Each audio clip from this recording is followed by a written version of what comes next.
Hi, Dr. Lim here.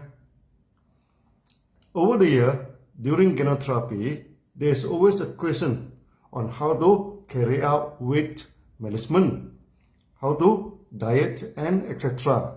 Today, we shall discuss this.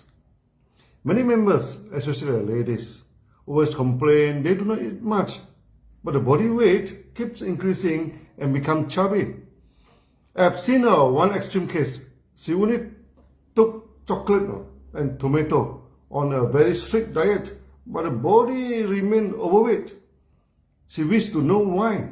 She's not eating much, but why the body is overweight. Of this, we must know why the body become obese. There are two main reasons for that now. The first is due to overeating, which most of us already know. The second reason is due to weakness in metabolism, which is very few people know it, okay? And we shall cover it here shortly. Many people think that we should take 3 meals a day to maintain good health and good energy. But our body digestive system is at the strongest activities from 11 o'clock to 1 p.m. Okay, strongly suggests that 1 meal per day is sufficient for the body. Many people never control their meals and eat throughout the days. In the morning, they take breakfast, then tea break, then lunch, then afternoon tea, dinner, and before sleep, go for supper.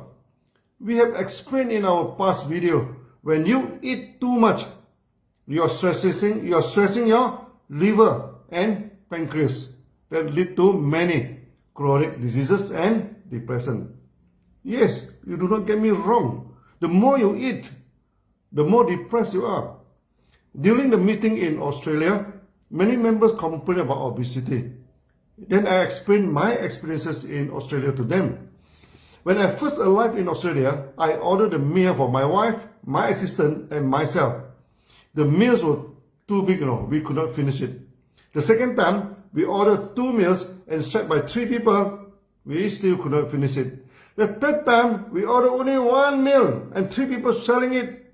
Could you believe it? We could not finish the meal.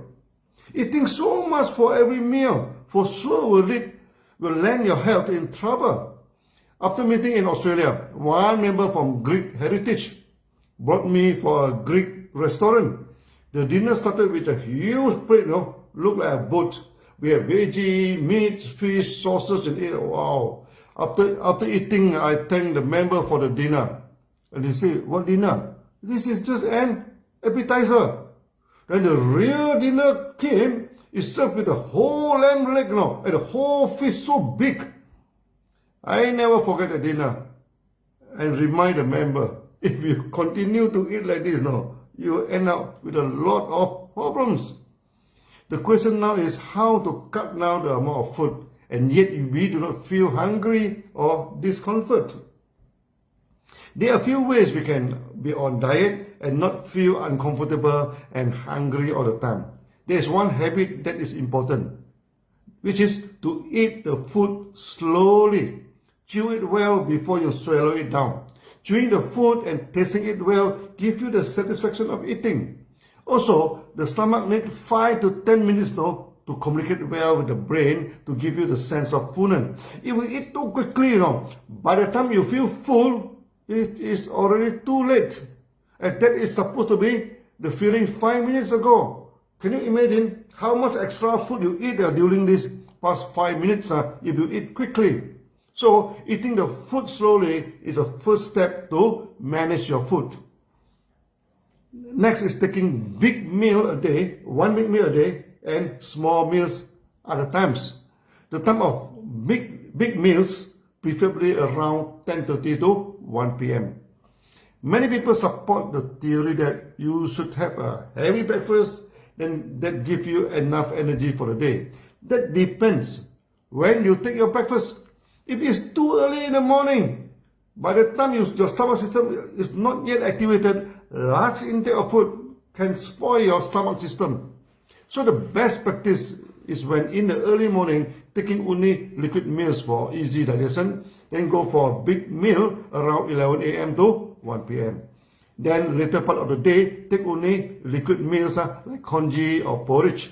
This is a good way to be on diet, as intake of liquid meals prevent the hunger feeling. When you get used to that type of lifestyle, you never feel hunger and stomach problem. Try to cut down your food suddenly, to go on diet is not a good move.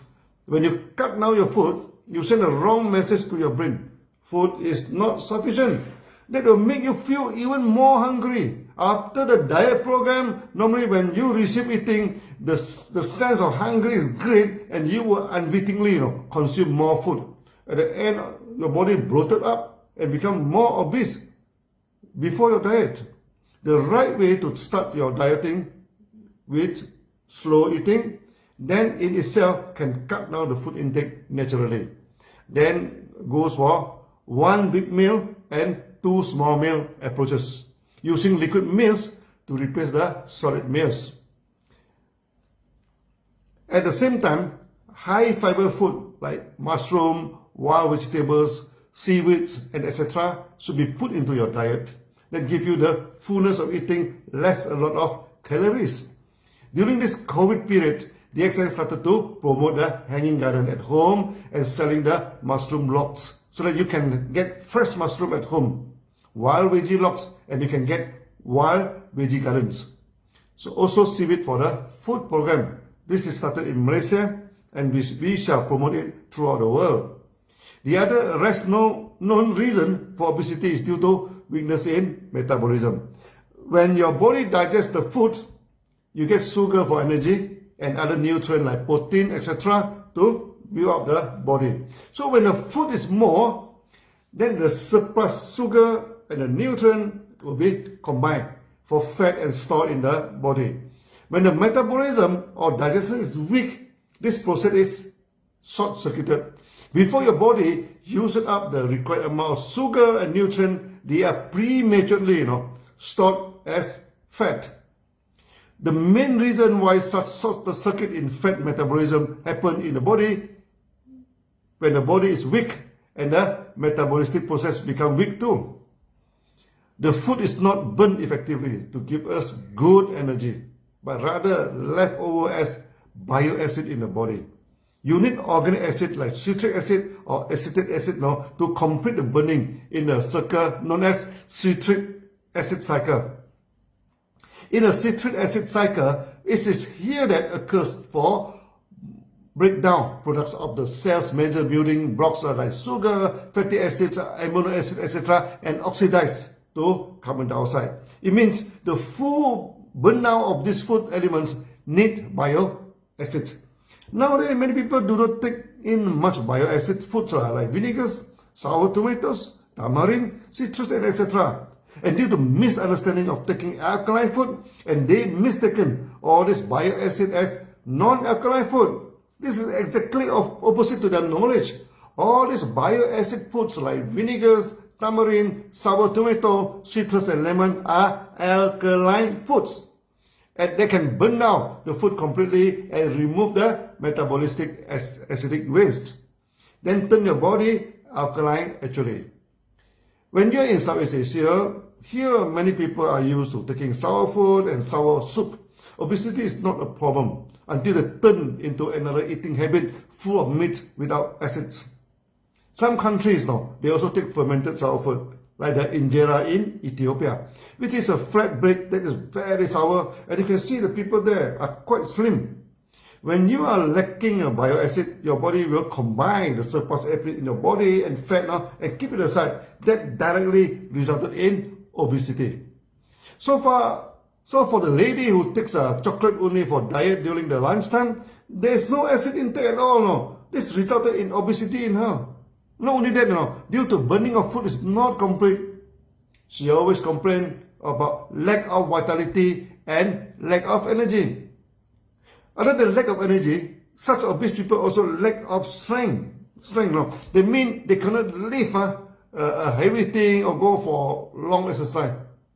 So when a person is obese, lack of energy and lack of strength, you are very sure he or she suffers from lack of bioacid. Taking organic vinegar regularly is good for health. DXN has produced moringa, cordyceps, vinegar, and etc., which are full of bioacid and very good for health. That's all for today. See you then. Bye-bye.